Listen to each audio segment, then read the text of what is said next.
Hello, beautiful kindreds, and welcome. We are going to be talking about the astrological sign of Scorpio in today's video. Let's just jump right in. So, Scorpio is a divine feminine, fixed water sign, powered by the planet Mars, natural ruler of the 8th house of transformation and karma. Okay. So we'll talk a little bit about these energies that we just laid out before us, and then I'll be using some tarot references to help talk about some of the bigger picture topics that Scorpio energy calls forward for us. So let's talk a little bit about Scorpio itself, right? So Scorpio is the side to Mars. So I use ancient planetary placements. So you're not going to hear me talk about Uranus, Neptune, and Pluto on this channel. Scorpio energy is the side to the planet Mars that faces away from the sun. Okay. So understanding Mars in a more intense and in-depth way will certainly help us understand Scorpio energy, which we'll talk a little bit about it, but we'll have a separate video that's all about Mars, both the sun and the side away from the sun for Mars. But for sake of this conversation, Mars, as we sort of know, is the planet of war, right? Mars energy is, it covers forward momentum. Mars is also looked at as the sort of the general of the zodiac, of the kind of astrology, where the sun is the king, Mars is the general. And generals, as we know, they strategize and lead the battle plans. They guide and direct the war efforts, if you will. But their head is sort of in this sort of strategic, and they're about conquering. They're about achieving the goal. They're about, fulfilling the king's wishes. So if we were to kind of translate that into our own lives, Mars energy helps to fuel our will's desire, and our will is our sun energy, right? That's our will, is connected to our sun energy. And so being the side to Mars that faces away from the sun, Scorpio energy, for example, like if Aries, so the side to Mars that faces the sun, is the warrior, right? Charging out into the fray to win the battle, right? You're head on, everyone sees you coming. Scorpio is the side that faces away from the sun. So you're not going to see her coming, right? She's the assassin. She's going to infiltrate the opposition's defenses and destroy them from the inside, whereas Aries is going to destroy them from the outside. Scorpio energy is very much so interested and connected to exposing the things that are hidden, right? So mysteries and secrets and the little lies and other things that we harbor inside of the dark spaces inside of ourselves. Scorpio likes to get in there and expose that energy, to purge it so that we can get that cycle of renewal going, which is why Scorpio energy is connected to the 8th house of transformation and karma.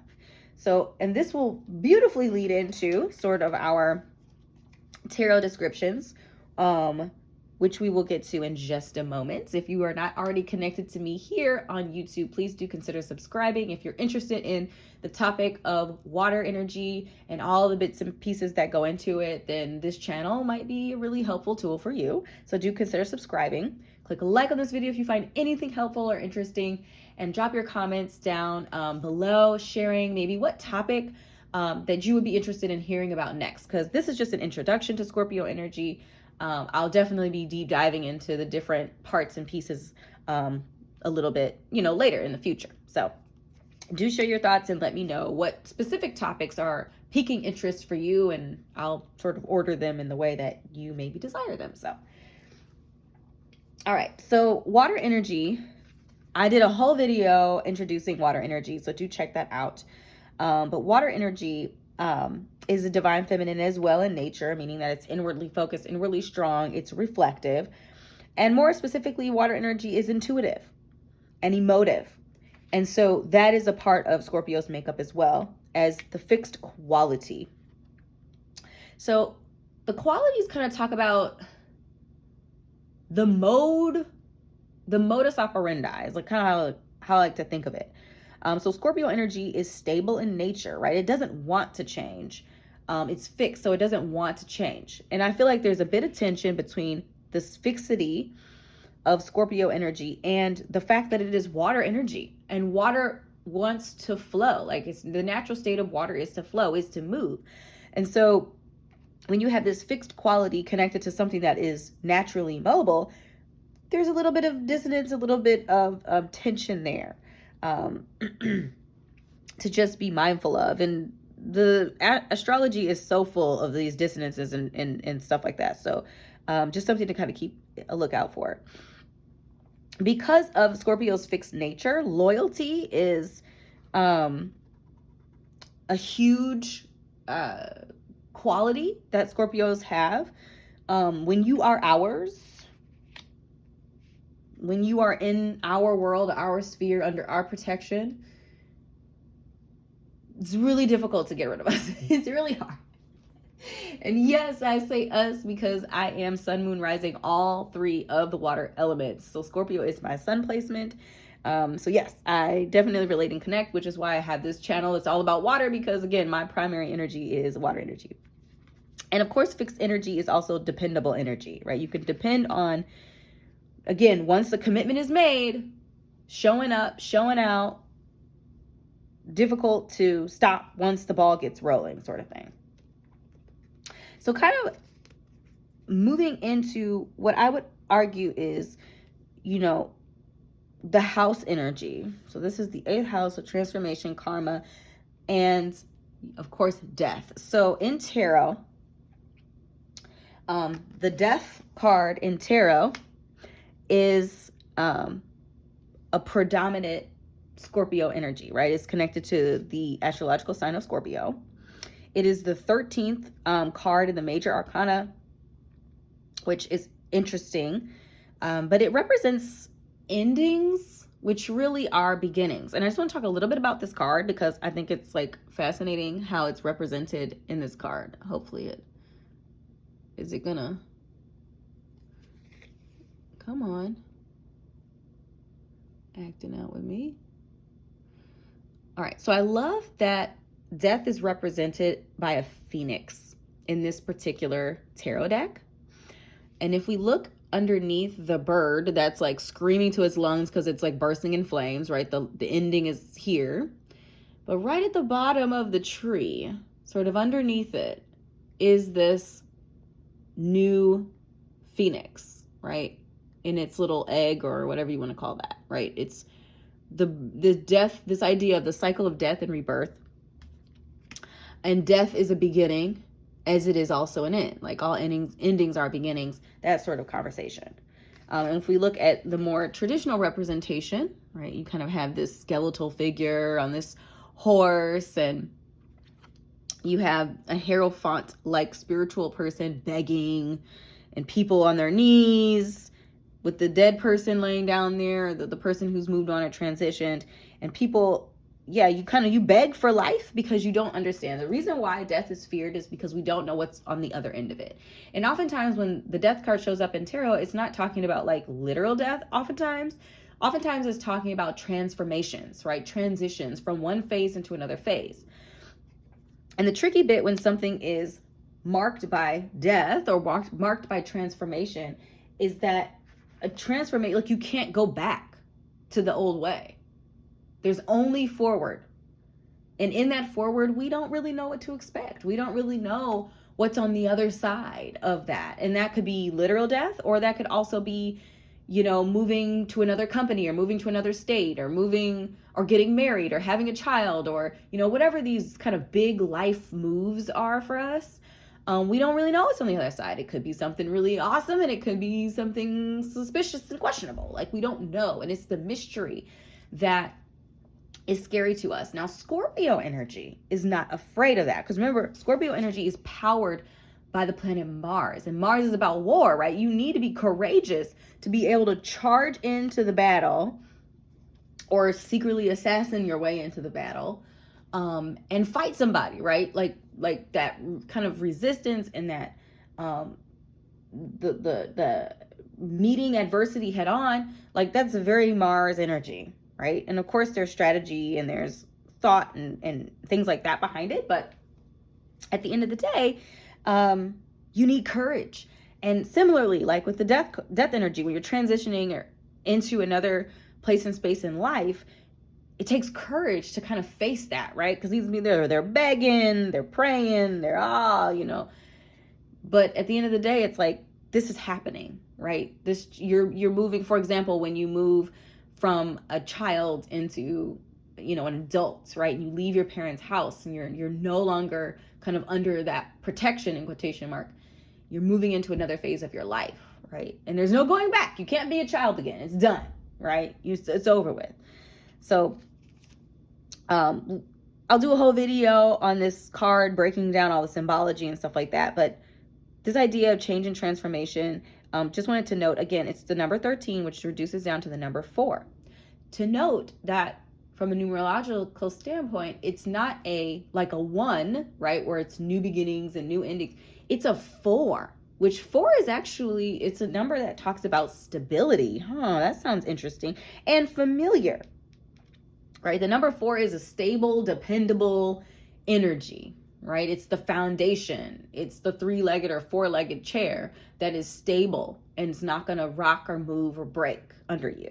So I think it's interesting that transformation is a part of it has a stabilizing quality to it in this life. That's very fascinating.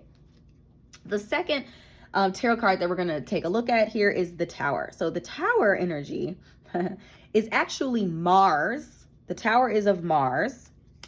But through the lens of Scorpio, right? The Tower is the implosion. I see through the lens of Scorpio, it's implosion, right? It's some big dramatic moment that is happening, but it's happening on the inside.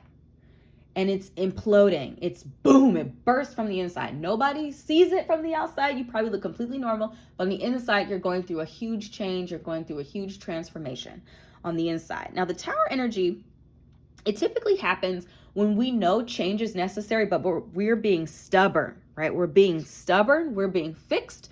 We don't want to change. We're scared to change. Whatever our reasons for not wanting to change, we don't want to do it.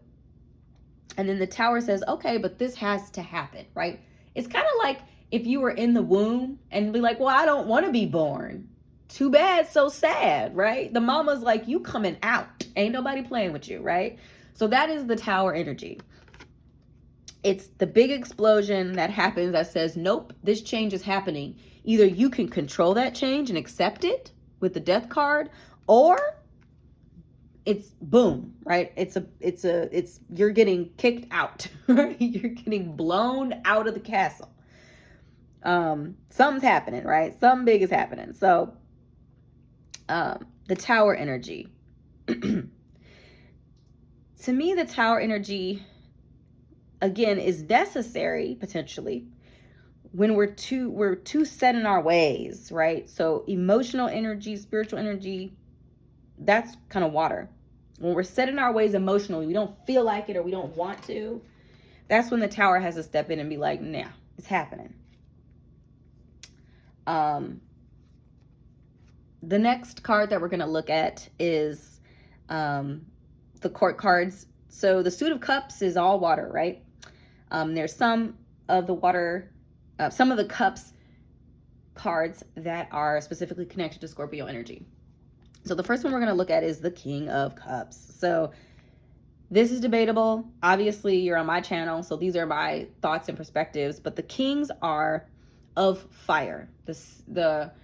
All of the kings have a base energy of fire, just like all of the other court cards have a base of a certain element. The queens are water, which we talked about in Cancer. When we talked about the sign of Cancer, because Cancer is connected to the Queen of Cups. Well, Scorpio is connected to the King of Cups. So the King of Cups, therefore, is fire and water, the fire and water combination.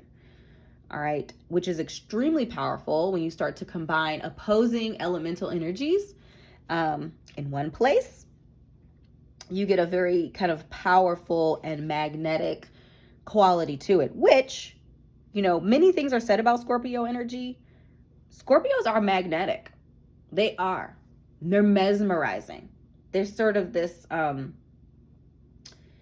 it's like a moth to a flame. Like, the flame is dangerous, but it's so intriguing.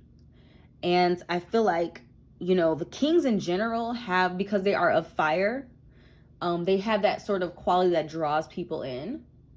And then they are of their suit, right? That sort of leadership quality draws them in, that sort of thing. The King of Cups, the kings in general are masters of their suit.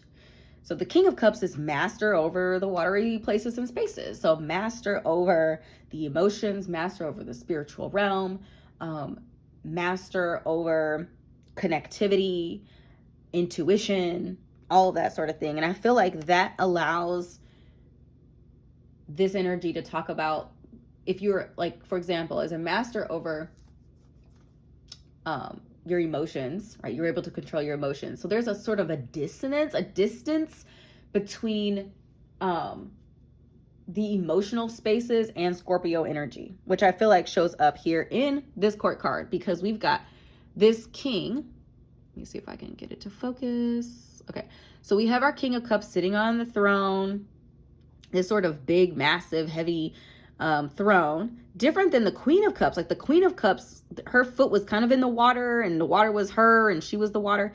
In this one, the king is removed from the water. So yes, there's like this thick, solid foundational platform that's sort of putting a little bit of distance between the king and the water. He's almost touching, but not quite, right? So there's a bit of a distance there, a bit of a coolness there, which Scorpio energy absolutely has that coolness, right?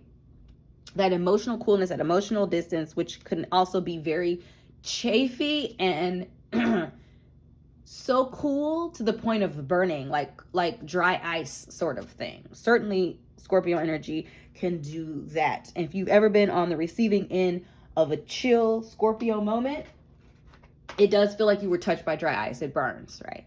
And I think that quality sort of, I love the idea of dry ice when you're talking about Scorpio energy, because like the quality of being cold and distant kind of speaks to the fact that Scorpio is ruled by Mars energy, or I should say fueled by Mars energy, but it's the side to Mars that faces away from the sun. So the sun side, hot, hot, hot, right? But then the opposite of that, freezing, right? The temperature difference is astronomical and meaningful, right? You literally freezes. So that's an interesting idea. The sort of chilly, distant quality,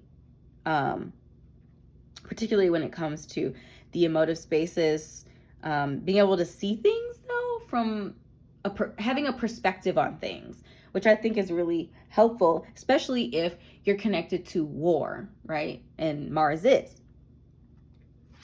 All right, so the next, we're going to go into our minor arcana, which is three of the other cards in the cups energy. I'm getting a little long-winded on this one, so I'll try to speed it up, because again, this is just an introduction, and we'll be able to go through all these energies in more detail in another video. The Five of Cups is related to Scorpio energy.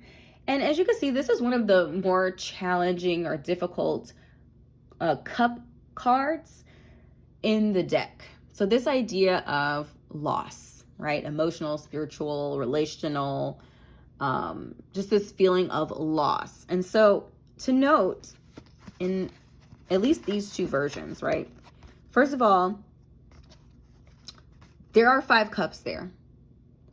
3 of them are spilled, but 2 of them are not. But the focus is on the spilled cups, right? And I feel like, and they're in their dark garb here, which, is, the dark garb is sort of a mourning thing. And they're facing away. They're facing the past, right? So the left in tarot is past, the right is the future. They're facing the past, they're looking down, they're too busy worried about these 3 cups. They don't even see the 2 behind them. in this representation, which is kind of how we overcome it, right? Yes, there are some spilled cups. Sorry, I need to refocus this. There are some spilled cups here, yes. But energy is neither lost nor created, it's just transformed. So that spilled water just goes back right into the collective. But focusing, how you overcome the Five of Cups is by focusing on those two remaining cups, right? Focusing on what remains, turning around, turning towards the future, and moving forward with the cups that you do have, picking up the pieces and moving forward. So that's how you overcome the Five of Cups energy.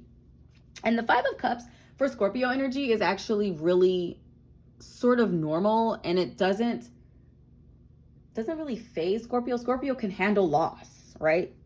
If you're in war, you're definitely going to be able, you have to be able to handle loss. Otherwise, you're just going to be in some serious trouble, right? If you're not able to handle loss. So I definitely feel like the Five of Cups, sometimes it can be detrimental to some energies, but Scorpio's like, another loss, another day, right? But it's about feeling it, owning it, mourning, and then turning around and moving forward, right? Processing through it and moving forward. The next one we're going to look at is the Six of Cups, which is one of the most beautiful energies in the entire tarot, but specifically in the Cups energy. And it represents sort of kindredness, connectivity, and kindredness to others, which is really fascinating that this is connected to Scorpio energy. But if we recall, Scorpio energy is connected to the 8th house, which is about legacies, right? It is about legacies. So to me, the Six of Cups often comes up when someone or something in your life is so familiar. Like there's a familiarity to it. And I feel like this also talks about the cyclicalness of life in general, and how life is sustainable because it is like there's a lot of repetition to it. You know, like even if you think about the seasons, you know, the trees come out of a dormant place after winter and they live their best life through fall, and the leaves fall again, you know, or a tree dies and then, you know, all of the seeds that were dropped by the tree finally get sunlight and then they start to grow. So it's this idea of like this cyclical life, and the fact that some energies come back around, and when they do, it's almost like, and I find it really, really interesting. And again, I'll do a whole video on the Six of Cups, but it's almost like when we connect with those energies, whether it's within ourselves or outside of ourselves, this is the only time where the cups are actually like have something growing in them. I feel like the other cups and the other, like the Five of Cups and all of the other cups just have like potential, right? It has the water, it has the ability to spark life, or it has the ability to nurture life, but there's nothing actually growing there. But in this one there is, and it's very mature, right? These aren't little sprouts. Like these have been working for a minute. And I feel like that's kind of what that kindred means. That relationship, that connection, it's almost like you're kind of redefining it or refinding it, rediscovering it, but it already has growth there, right? This isn't something new. This is something that's continuing on. And I feel like, yeah, it is one of the most beautiful energies in the tarot, in the Suit of Cups, is this idea of connecting with or reconnecting with energy that was there before. And the growth and stuff is sort of a natural next step in that relationship or that connection. Again, whether it's within ourselves, because again, we have sort of a masculine and feminine energy represented. So oftentimes it's related to like love or romance, but it doesn't necessarily have to be that. It could be within ourselves, right? Because we have this duality to us, this divine masculine, divine feminine energy that's always trying to find some sort of harmony and balance within ourselves. And then the last card that we're going to look at, again, this is getting a little lengthy, is the Seven of Cups. So I feel like a lot of times this card shows up and the interpretation is that there is confusion, right? That there are so many options and you don't know what to do. I feel like, yes, that could be an interpretation of these cards. The cards have many interpretations. I also interpret this card to mean a couple of things. First of all, yes, you have lots of options. That to me is baseline of this card. You have many options. And I feel like, again, if we were to think about the warlord, right? The general has many options, right? Many strategies, many different things that he could do to go about achieving his goal, right? You have many of those things. The thing that I find fascinating about the Seven of Cups, and it's very Scorpio, is that you can see, right? There's a level of distance to all of these cups where you actually see what will fruit from them. If you pick this cup, this is what you're going to get. If you pick that cup, that is what you're going to get. And to me, this is that intuitive position and the revealing of mysteries. In all of the other cups, it's just water. You don't know what's going to grow from it. But in this situation, you know exactly what you're going to get, right? It's sort of like running all these different scenarios as the general, right? If we do this and we attack from this direction, then this could happen or that could happen, blah, blah, blah. So to me, this is like, yes, you have lots of options and lots of different ways that you could go about something. But here you have perspective and you have distance and you're able to see what these things are going to fruit before they fruit, which I think, again, is a very Scorpio and very interesting. And, you know, this puffy cloud thing, oftentimes it could be interpreted as your head's in the clouds and you're not grounded and all this other sort of stuff. Yes, that could be an interpretation.